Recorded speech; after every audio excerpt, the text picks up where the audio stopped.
വനിതകൾക്ക് സംവരണമില്ലാതിരുന്ന പുരുഷാധിപത്യ രാഷ്ട്രീയ കാലത്തും മത്സരിച്ച് ജയിച്ച് പഞ്ചായത്ത് പ്രസിഡന്റായ ഒരാൾ. സംസ്ഥാനത്തെ ആദ്യ വനിതാ പഞ്ചായത്ത് പ്രസിഡന്റ് എന്ന ചരിത്രം കുറിച്ച കോതമംഗലം സ്വദേശി അന്നമ്മ ജേക്കബ് ഈ തദ്ദേശ തെരഞ്ഞെടുപ്പിനെയും ആവേശത്തോടെയാണ് വീക്ഷിക്കുന്നത്. 1960കളിലെ ഗ്രാമീണ കേരളത്തിന്റെ ചട്ടക്കൂടുകൾ വനിതകൾക്ക് പൊതുരംഗത്തിറങ്ങാൻ അത്ര പാകപ്പെട്ടതായിരുന്നില്ല. ഒരു സ്ത്രീ പൊതുരംഗത്തിറങ്ങിയാൽ അതിശയത്തോടെയും വിമർശനത്തോടെയും സമൂഹം നോക്കുന്ന കാലമായിരുന്നു അത്. വനിതാ സംവരണം ഇല്ലാത്ത കാലത്ത് രാഷ്ട്രീയത്തിലിറങ്ങി അവസരം സൃഷ്ടിച്ച വനിതയാണ് ഊന്നുകൽ സ്വദേശി അന്നമ്മ ജേക്കബ്.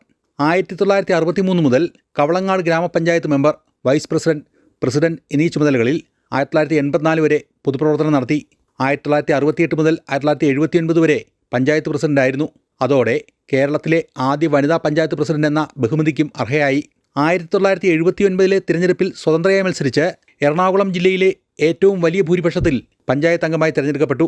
1963 പഞ്ചായത്ത് കമ്മിറ്റിയാണ് അന്ന് ഒരു വനിതയെ നോമിനേറ്റ് ചെയ്യുന്നത്.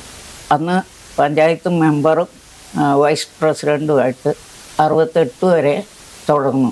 68 ഇലക്ഷൻ പ്രസിഡന്റ്, നിലവിലുണ്ടായിരുന്ന പ്രസിഡന്റ് രാജിവെച്ച് കഴിഞ്ഞപ്പോൾ ഇലക്ഷനുണ്ട്. അതിൽ കുരുവിള മാത്യു എന്ന് പറയുന്ന ആളും ഞാനും സ്ഥാനാർത്ഥിയാവുകയും എന്നെ ഭൂരിപക്ഷത്തോടുകൂടി ജയിച്ച് ഞാൻ പഞ്ചായത്ത് പ്രസിഡൻ്റായിട്ട്.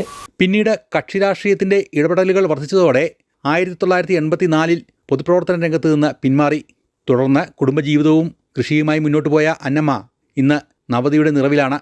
84 കഴിഞ്ഞിട്ടും ഈ വാർഡ് വനിതാ വാർഡായിട്ടായിരുന്നു വീണ്ടും വന്നത്. എന്നെ പലരും വന്ന് വിളിച്ചു. അപ്പോഴേക്കും രാഷ്ട്രീയ രീതിയിലായി ഇലക്ഷൻ.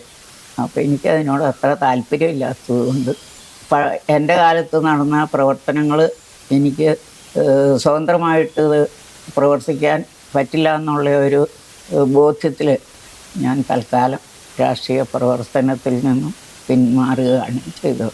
വീടുകൾ കയറി വോട്ട് ചോദിച്ചുകൊണ്ടുള്ള നേരിട്ടുള്ള ഇലക്ഷൻ പ്രചാരണ രീതിയിൽ നിന്ന് ഇന്ന് സോഷ്യൽ മീഡിയയാണ് പ്രചാരണ രംഗം കീഴടക്കിയിരിക്കുന്നതെന്ന് അന്നമ്മ ജേക്കബ് നിരീക്ഷിക്കുന്നു. അമൃത ന്യൂസ്, കൊച്ചി.